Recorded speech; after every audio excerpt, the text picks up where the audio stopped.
எல்லாருக்கும் வணக்கம்.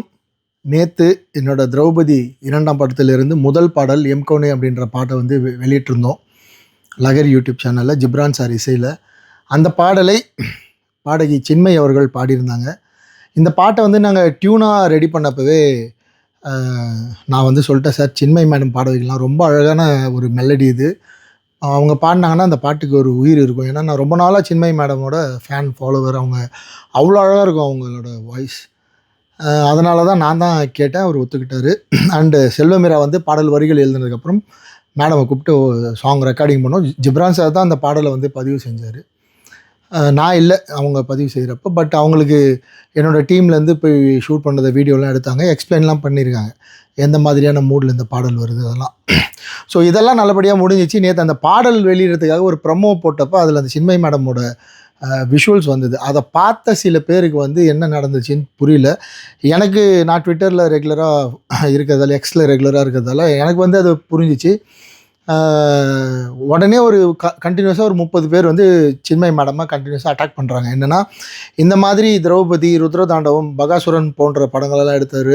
அவர் வந்து ஒரு குறிப்பிட்ட மக்களுக்காக தான் படம் எடுப்பார், அவர் வந்து பெண்களுக்கு எதிரான படம் எடுப்பார் அப்படிலாம் சொல்லி, நீங்கள் அவர் படத்தில் போய் எப்படி பாட்டு பாடலாம், நீங்கள் பெரிய புரட்சியாளர், இப்போ வந்து இவங்க புரட்சிலாம் எங்கே போச்சுன்னு சொல்லி அவங்க சின்மை மேடம் கண்டினியூஸாக அட்டாக் பண்ண உடனே எனக்கு அப்போவே புரிஞ்சிடுச்சு இவங்க ஏதோ ரியாக்ட் பண்ண போகிறாங்கன்னு. ஆனால் என்ன ரியாக்ட் பண்ண போகிறாங்கன்னு தெரியல. நான் நினச்ச மாதிரியே அவங்க வந்து இந்த பாடலை நான் பாடியதற்காக மன்னிப்பு கேட்டுக்கொள்கிறேன், இந்த சித்தாந்தத்தில் படம் எடுக்கிறாங்கன்னு தெரிஞ்சால் நான் பாடாமலே இருந்திருப்பேன் அப்படின்னு ஒரு ட்வீட்டை வந்து டக்குன்னு போட்டாங்க. எங்ககிட்டயோ இல்லை இசையமைப்பாளர்கிட்டயோ எந்த விதமான விளக்கமும் கேட்காம.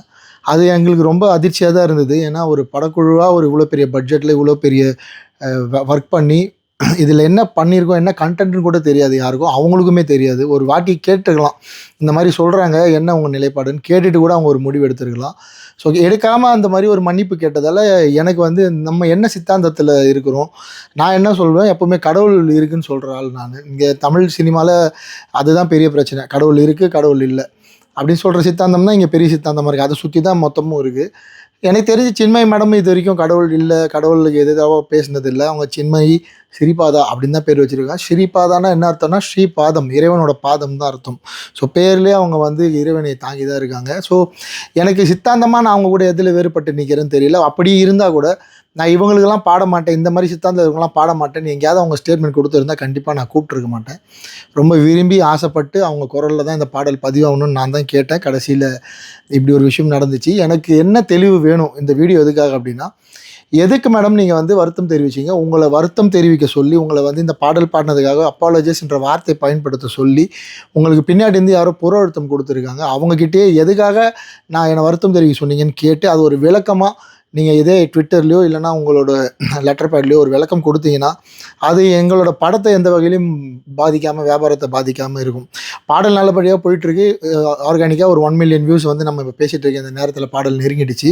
இருந்தாலும் என்னை சுற்றி இருக்கவங்க, என்னை இவ்வளோ நாள் சப்போர்ட் பண்ணுவாங்க, எனக்குன்னு இருக்கிற மக்கள், எனக்கு படம் பார்க்குற மக்கள் வந்து என்னை சுற்றி கேள்வி கேட்டே இருக்காங்க. அவங்க நிறைய கோரிக்கை வைக்கிறாங்க. அவங்களுக்கு வந்து நீங்கள் கொடுத்த இந்த ஸ்டேட்மெண்ட் மிகப்பெரிய வருத்தத்தை ஏற்படுத்தியிருக்கு.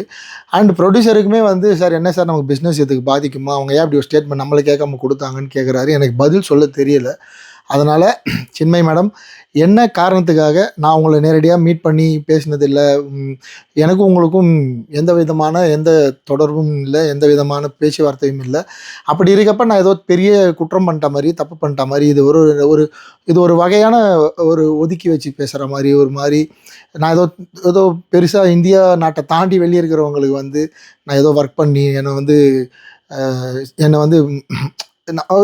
அது அந்த வார்த்தை கரெக்டாக எனக்கு பிரயோகிக்க தெரில, அப்படியான ஒரு ஸ்டேட்மெண்ட் மாதிரி இருக்குது.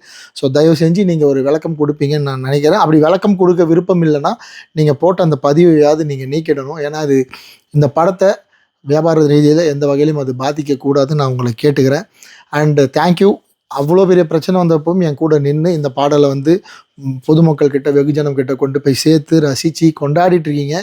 உங்கள் அத்தனை பேருக்கும் என்னுடைய நன்றி. மற்ற மொழியிலும் இந்த பாடல் வெளியாகி இருக்குது. ஸோ அந்த மொழிகளுக்கும், அந்த மொழியில் பாட்டு பார்த்து ஃபோன் பண்ணி பேசின ஆயிரக்கணக்கான ரசிகர்களுக்கும் இந்த நேரத்தில் நான் வந்து நன்றி தெரிவிச்சுக்கிறேன். விரைவில் சின்மை மேடம் கிட்டேருந்து ஒரு நல்ல பதில் எதிர்பார்க்குறேன். தேங்க்யூ.